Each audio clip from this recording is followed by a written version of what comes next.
गर्भ में बच्चे का व्यक्तित्व। अभी मनोवैज्ञानिक कहते हैं कि बच्चे के गर्भ में रहते हुए भी उसका व्यक्तित्व होता है भिन्न। पैदा होने के बाद तो होने वाला है भिन्न, गर्भ में भी भिन्न होता है। कुछ बच्चे गर्भ में ही अग्रेसिव होते हैं और माँ के पेट में लाते मारते हैं, आक्रामक और हिंसक होते हैं। कुछ बच्चे इतने उदास चित्त होते हैं कि उनके कारण माँ उदास हो जाती है।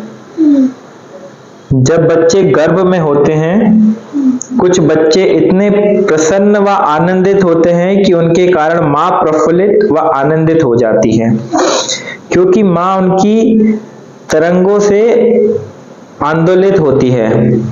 वे दोनों जुड़े हुए हैं। इसीलिए अक्सर स्त्रियों का व्यक्तित्व गर्भावस्था में बदल जाता है, क्योंकि एक नया व्यक्ति और एक नई आत्मा शामिल हो जाती है। उसके भी प्रभाव काम करने लगते हैं। इसीलिए गर्भावस्था में स्त्री का व्यक्तित्व भिन्न हो जाता है। शांत स्त्री अशांत हो सकती है, अशांत शांत हो सकती है। बच्चे के जन्म के बाद तो वापस लौट आएगी अपने ढर्रे में, लेकिन इन 9 महीनों में एक नई धारा उसके भीतर प्रवाहित होती है।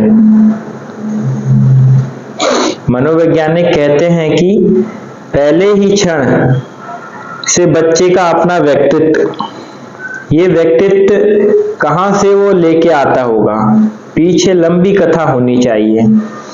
कोई बच्चा आज पैदा नहीं हो रहा है, अनंत अनंत जन्मों की यात्रा है, वो उनको लेके पैदा हो रहा है। जब बच्चा माँ के पेट में होता है तो हर बच्चे के साथ अलग स्वप्न माँ को आते हैं। इसीलिए जैनों ने और बुद्धों ने तो पूरा स्वप्न विज्ञान निर्मित किया था कि जब तीर्थंकर पैदा होता है तो माँ को कैसा स्वप्न आएगा। उन स्वप्नों से पता चल जाएगा कि होने वाला बेटा तीर्थंकर है या बुद्ध पुरुष है।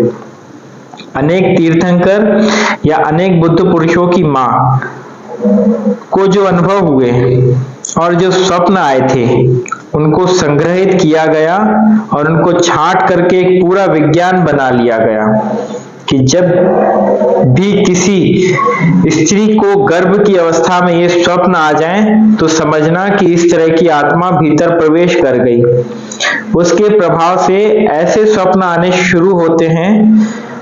ये जो व्यक्तित्व है, ये कोई समाज संस्कार व्यवस्था से पैदा नहीं होता, ये व्यक्ति अपने साथ लेकर आता है। आपका मन बड़ा प्राचीन है, अनंत अनंत अनुभव उसके पास संग्रहित हैं, बीज की तरह अति सूक्ष्म। उन सूक्ष्म अनुभवों का ये जोड़ है। ये कोई आज ही एक चक्र की तरह नहीं घूम रहा है, ये घूमता ही रहा है। इसीलिए हमने संसार को एक चक्र कहा।